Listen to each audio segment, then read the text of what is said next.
Hey guys, it's Molly here, and a few weeks ago I wrote a letter to my bullies.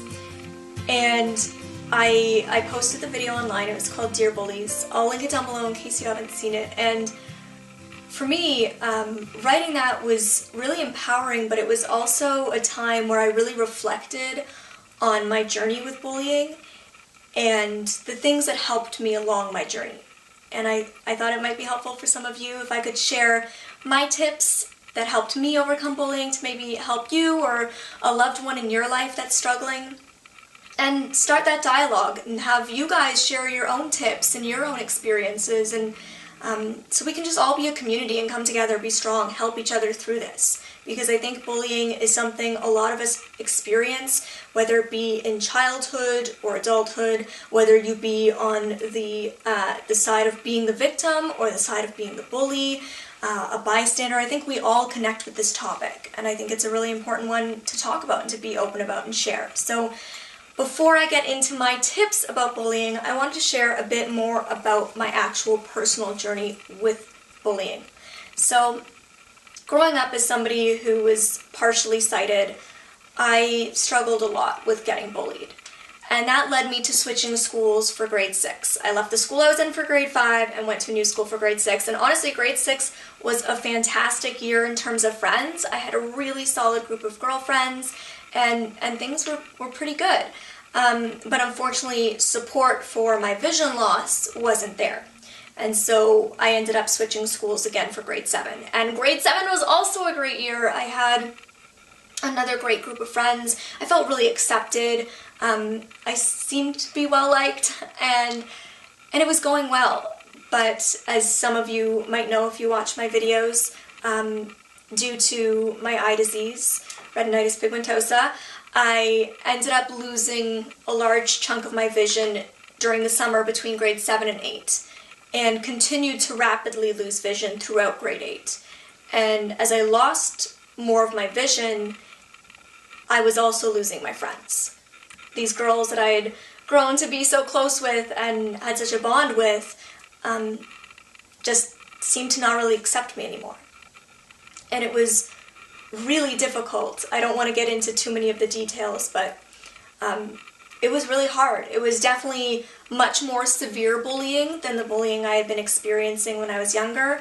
And I think grade 8, when you're 13, 14, it's a really hard time. Your hormones are changing. You're trying to figure out who you are and carve your own path in life. And I think it was really, really hard for us to relate to each other anymore, because my life was changing in such a dramatic way that, I don't know, maybe they just couldn't conceptualize. I'm not really sure. And so I ended up really struggling with depression, and the best move for me was to leave that school again and transition to a new school for grade 9. So my family and I felt like the best fit for grade 9 for high school would be a school for the blind. We felt like I would be able to be accepted, surrounded by other people who were blind or partially sighted, that I would be able to kind of gain the skills that I needed as a blind person, and that it would just be a fresh start for me. And at first it was. Things were going really, really well, and it allowed me to really take a step back, take a breather, and start to heal my own self. I continued to see a psychologist to work on my mental health and my emotional health. I started seeing a nutritionist to work on my physical health. I started working out, finding spirituality. I started dressing in the clothes that I thought were cool, not the clothes that society was telling me were cool and that I should be wearing. I started listening to music that I actually liked and not music that I felt like I should be listening to because it was cool. And I started really accepting my own self and embracing who I was. I started singing in a band that gave me this creative outlet and, people I could connect with outside of my school life. And things were going really well. And unfortunately, it didn't stay that way for too long. When grade 10 rolled around, I actually started getting bullied again. And by another partially sighted or blind student. And I realized it was like this moment for me where I realized that I wasn't being bullied because of me, because I'm blind and I'm different and I'm the weird girl. That had nothing to do with it, because now I was in this situation where realistically we were all just like each other. but yet it was still happening. And it was like this light bulb for me where finally I was like, you know what? It's not me. I'm not the problem. It's something inside of the other person. It's, you know, in some way it's them reaching out for help. It's them saying, I'm here, I'm broken, I need you. I need somebody to recognize that I'm here and I'm hurting.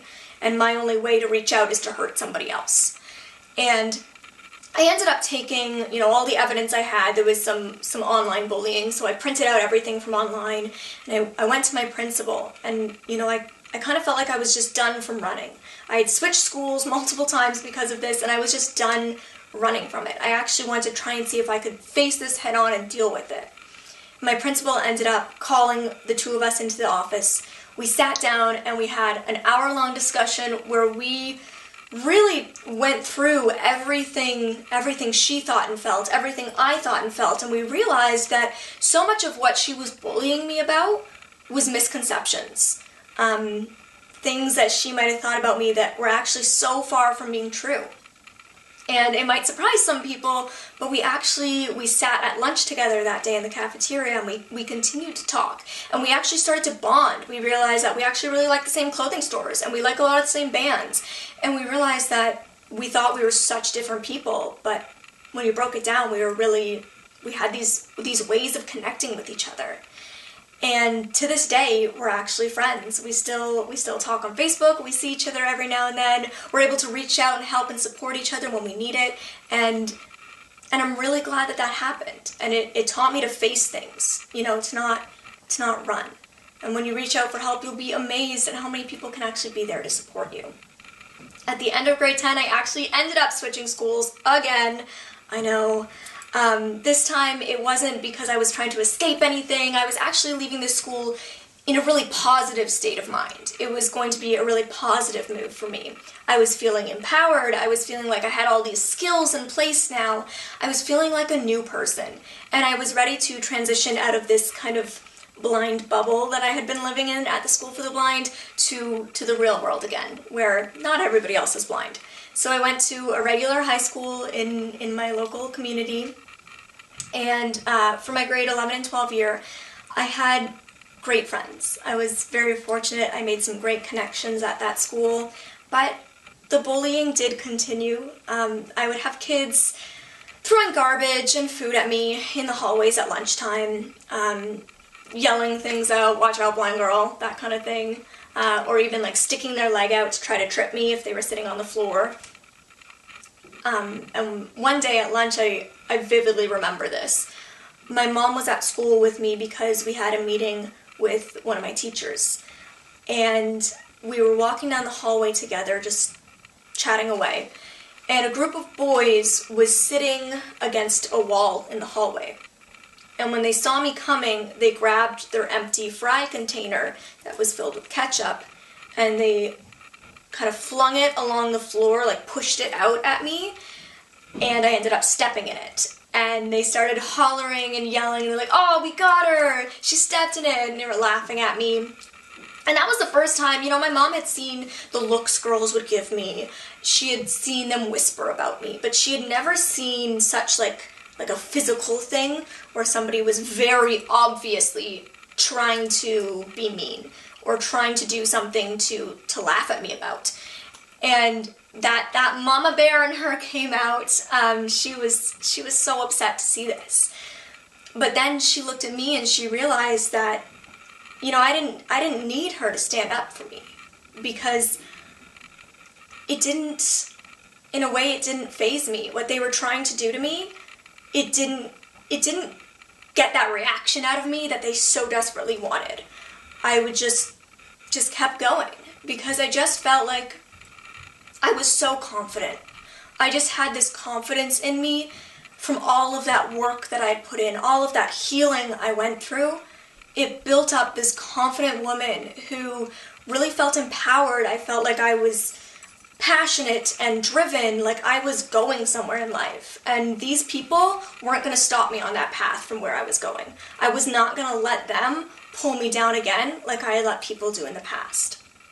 So that's a bit of my story, and now I want to share with you some tips that help me and I hope can help you too. Be you. Let that person that is living inside of you out. Stop listening to the music the cool people listen to. Stop wearing the clothes you think you're supposed to be wearing, and just start doing what you like. Start listening to the music that you actually love and wearing the clothes that you think are cool, because when you do, that's when you're going to be happy with who you are, and that's when you're going to be able to make those real, genuine connections and genuine friendships. Realize you're not the problem. Take the ownership off of yourself. There might be something going on in the other person's life that's causing them to act out like this. Maybe even try to be empathetic.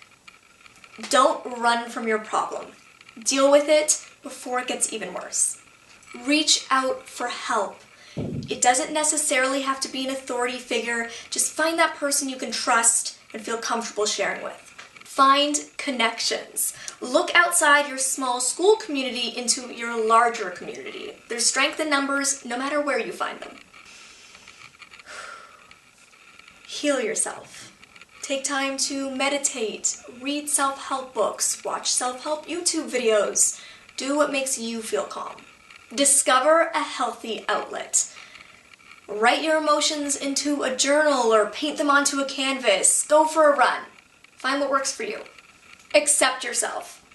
You're pretty great. You're not the only one. Everyone's felt bullied in one way or another. This is a stepping stone.